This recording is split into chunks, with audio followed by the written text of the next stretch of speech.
Starting to the top right, I mean, we said it before, Artosis said it, he's the creator of the universe, but by now, I have to admit, I believe.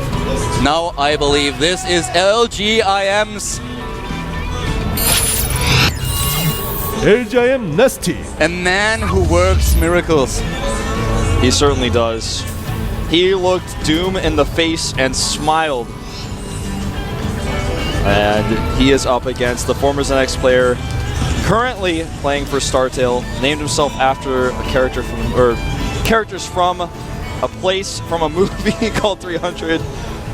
He is, of course, oh god, I botched that intro so bad. Sparta. Wow.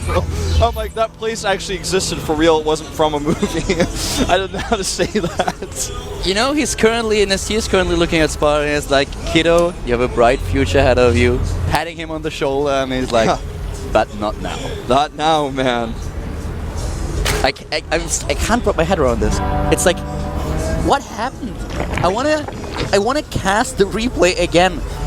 Seriously, when those SCVs came off the mineral line and the Marines were walking to the bottom left, NesTea built 11 drones. He started to build more and more drones. I would not have bet anything, nothing at all on NesTea. All my money would have been on Sparta.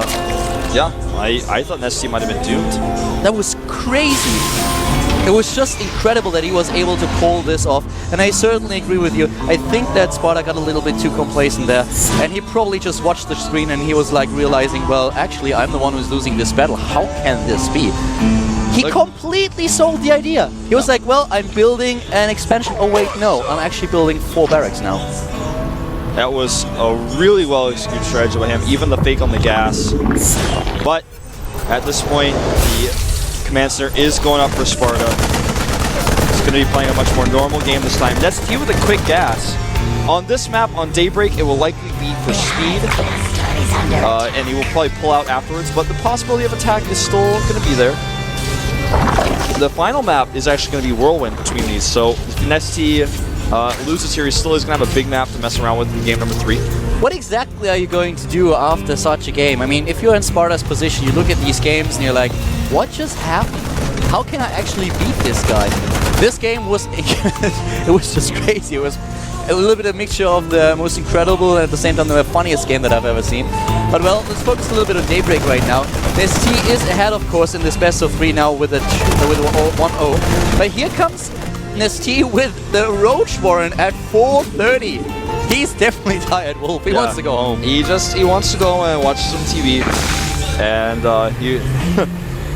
yeah, he definitely wants to end this fast. The factory is now building. Look, I mean, Gag Concert's coming on later. He wants to have a good laugh and, you know, just enjoy his dinner and go to sleep peacefully. He doesn't want to be here all night. He's like, listen, I got things to do, Sparta. I know you're really honored playing against me and stuff. And the Roach Warren is about to be finished. And he's immediately going for it. He will push out with this. We will have a few Hellions on the map, most likely too. There are only a small number of Marines. We don't really have a single Marauder just yet, and without a tech lab, he can't even build one. The bunker is going up though, and this is really, really important. Yeah, it is going up. But he doesn't have, you know, as you said, a tech lab for any Marauder production. He's not going to have Banshees, of course, either. This is the fastest possible Roach attack that you can see. This is the speedless Roach attack, the slow-ling Roach attack, where he's actually just following up with drones. He just wants to do damage here. The SCV was so close of actually seeing it. It was at the 3rd base, and if he would have moved into the natural right away, he would have spotted the Roaches. But so he doesn't have any clue whatsoever. Not a single watchtower is being taken by Sparta. Yeah, Sparta is... It may fall here. We'll see. Right now, Sparta doesn't have 300 Marines in command either. He's only got a few Hellions. I don't know, Wolf. This looks... He's going to lose a lot of SCVs for sure, depending on how well NesTea micros. Yeah, there's already the bunker. He tries to repair it, of course, but he's taking down the SCVs. 1, 2, 3, focusing on the bunker as well. Here comes the Roach force of NesTea. He needs to be careful, though. He's trying to take down the few Hellions that we already have, but nice hold so far by Sparta. Yeah, only really 7 well SCVs lost, and right now the worker count is actually 26 to 36. But with the Mules, it's not a terrible position for Sparta, who's continuing his production. NesTea needs to prepare for Banshees, though, because that's what he's going to be facing next. Banshee #1 is on the way with Cloak, and he's just going to bait these Roaches into the bunker. He has to prepare a little bit here. Yeah, it's definitely the. I mean, the danger is not dealt with just yet, but still, he could have lost a lot more here. And so far, he's doing a decent job. But NesTea with a really great split on his road, just make sure that there's no minoring at the mineral lines. Double evolution chamber in the main base, so he will be able to hold against his opponent's Banshee play. Yeah. Now he's pushing out with a Banshee, with the Marines. Really good hold so far by Sparta. But NesTea's micro was good. He was patient. He kept the units off the mineral line. And this is an important choice by Sparta. He said, all right, not rallying the Banshee to my opponent's base right away, keeping it at home. But so far, he has not started a second Banshee, nor has he canceled Cloak. He's going to have one Banshee with Cloak. That's kind of a funky thing. Now he starts a second one with his third command center coming up, but the damage was certainly done. Even though the hold could have been worse, the damage could have been worse for Sparta. The damage was done by NesTea, and he's already prepared for the Banshees at home. The problem for NesTea, though, is what is this follow-up? He's on 2 bases, he doesn't have the third. Sparta didn't lose too many units. Did he lose a Hellion? I think 1. That's all that happened. So now we have Banshees, we have Hellions. They might not be able to do too much damage in the main base and have the natural, but they will certainly make sure that NesTea can't easily push out and take a third base right now. Gotta be careful of the Spore Crawlers. That's all that NesTea has to see right now. Otherwise, he's blind. And the Banshee actually does get into the main base again, trying to avoid the Spore Crawlers, but the coverage is better than GT here in Korea, man. He's actually got basic vision of everything. The Queen does a little dance there. Yeah, the Queen tries to dance away. The 3 Harvesters have been killed by Sparta. And Sparta now has this third orbital in his main base nearly completed. Well, the command center is. He has to start the upgrade, of course, too. And the transitioner for NesTea is one into Infestors, and with the Infestors he will be able to safely take his third base, but we still have Sparta just hanging around with the Banshees, trying to get in here and kill a few of those drones, but he has to be very careful with the Spore Crawler that is just in range. Takes down another 2 drones though. NesTea made an Overseer, but I'm struggling to find it. And the Banshees could have been taken out by that Overseer I feel earlier. Oh, gotta be careful there. I actually think the Overseer is at the base to the bottom left. Yeah, I was trying to find it there, but I just... there it is on screen. Here we have it. Oh wow, this Banshee able to get away with 11 hit points. Yeah, both Banshees escaping here actually. Really important. Then he can use them later on. This will be a constant threat to the bases of NesTea, who now tries to take his third base. Now that he has the Infestors nearly out in the game, he can take the third base. He's trying to pull this off, but at the same time we already have the third orbital for Sparta, who is still a little behind in overall supply, but looking at a very decent Harvester count. He's at 50 versus 51. Yeah, and part of the reason why he's behind in supply was just powering up like crazy. Now he's got 5 barracks basically ready and set to go. He's got 2 more reactors on the way for those barracks. Factory is done, reactor on the starport is done, and he's putting on some more pressure with those Hellions, but as I said, the Infestors are out. This is a risky choice to try to run in with a small group of Hellions like this. There's so many Lings here, and the Roaches find them. Oh, he may actually get away still. It's going to be close. It's going to trap those. Yeah, there he goes. And very well executed by NesTea. He always cuts off every single Hellion with those Zerglings, but he makes sure that the Hellions don't do too much damage to them. Yeah. Always retreats and then the Roaches do the damage. Yeah, exactly. Blocks the Lings, moves away, lets the Roaches fight, blocks the Lings again. You're so right. That's very well executed. Some players will lost maybe 12 to 15 Lings there to the Hellions. The creep is barely done receding now for Sparta. He can land his third orbital now, trying to make a wall. The Ling count for NesTea is a little bit insane. He's up to 53. He may actually decide to go with an attack with his Roaches and some of his Infestors at the third base. As long as we don't have the siege mode ready, that's definitely something that he can pull off. And here he comes, trying to move in. We already have the Banshee doing a little bit of damage, but the rest of the base is practically exposed. We don't have siege mode when his team backs off. The problem for him is as soon as Sparta has this base secured, he will have the superior worker count, he will have the mules, and a very, very good economy. Sparta's Banshees are so annoying here. They're not only there to spot, but they're there to say basically, hey, deal with me, get away, or you're going to start losing Lings. These Lings are in an awkward spot now. He stims all the Marines, but he's going to...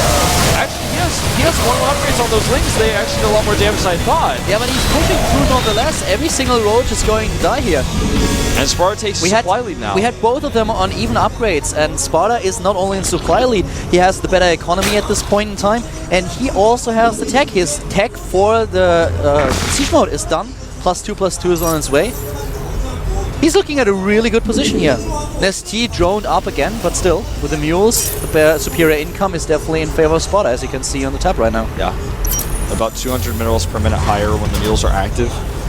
And NesTea's plus 2-2 is going to finish a little bit faster. Well, the armor finishes slightly faster for NesTea, the attack finishes slightly slower for him versus Sparta's upgrades. But Baning that's now coming out. The investor count still hovering a pretty healthy 7. He's going to grab this Banshee. Needs to hit again, though.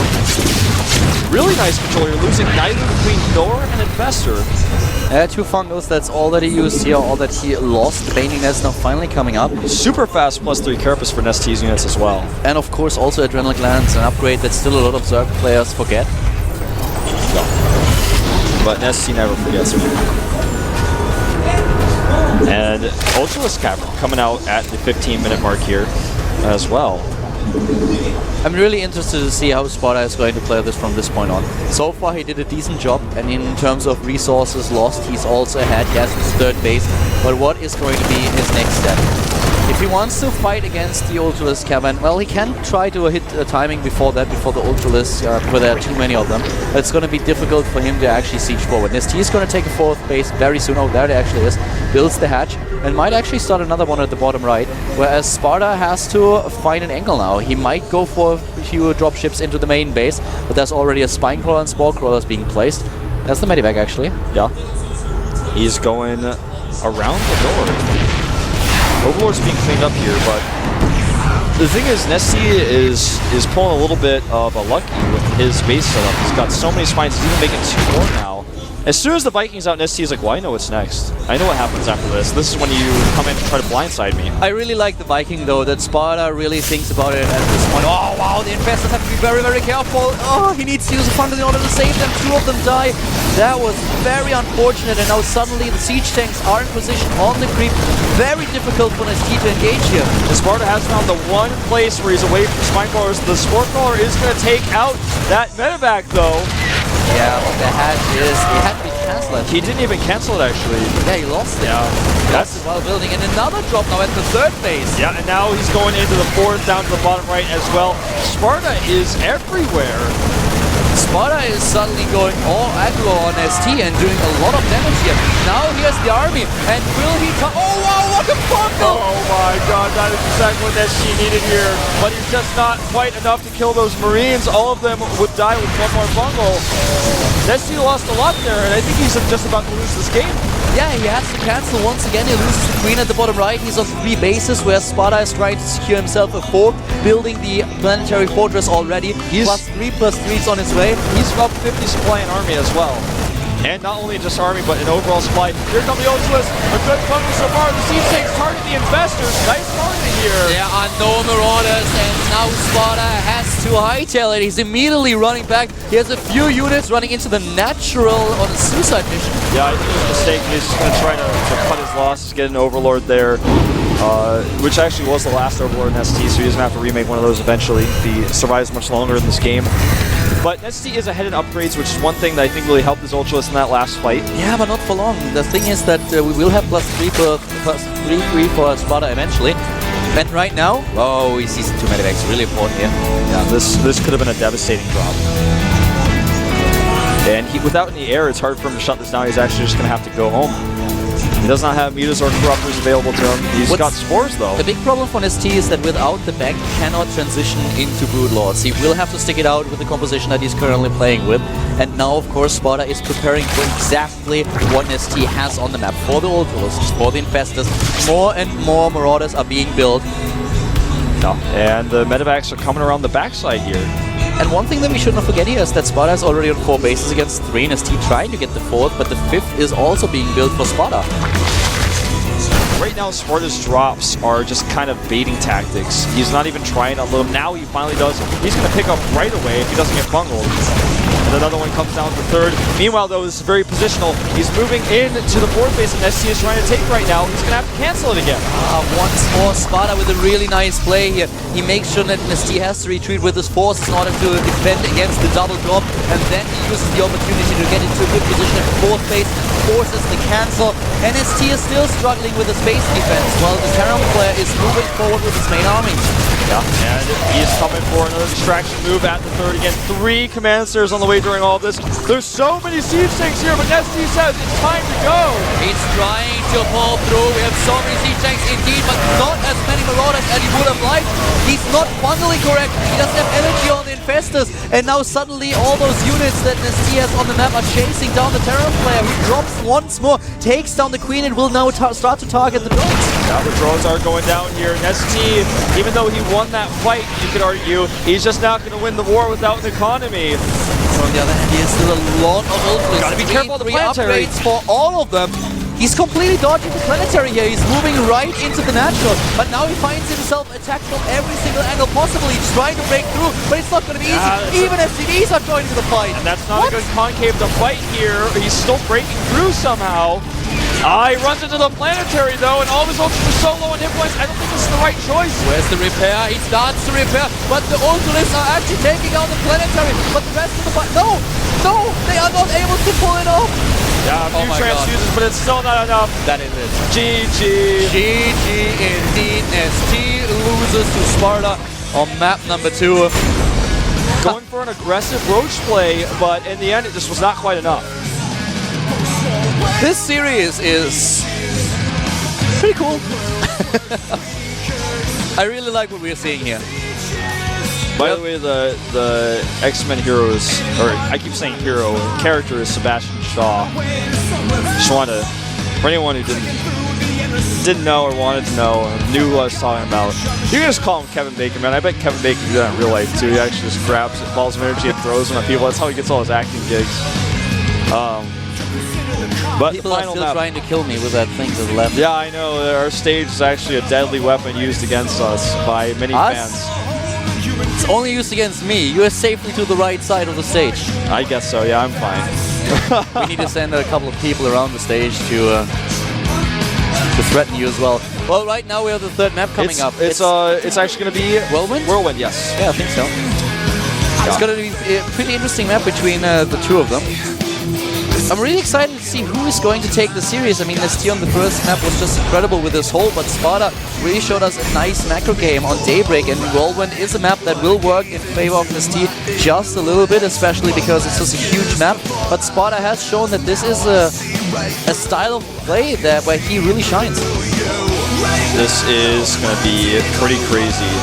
What is NesTea going to do? He is, as you said, called the creator of the universe. He smiles in the face of danger, laughs at all ends, likes to be aggressive himself sometimes. The map is loaded.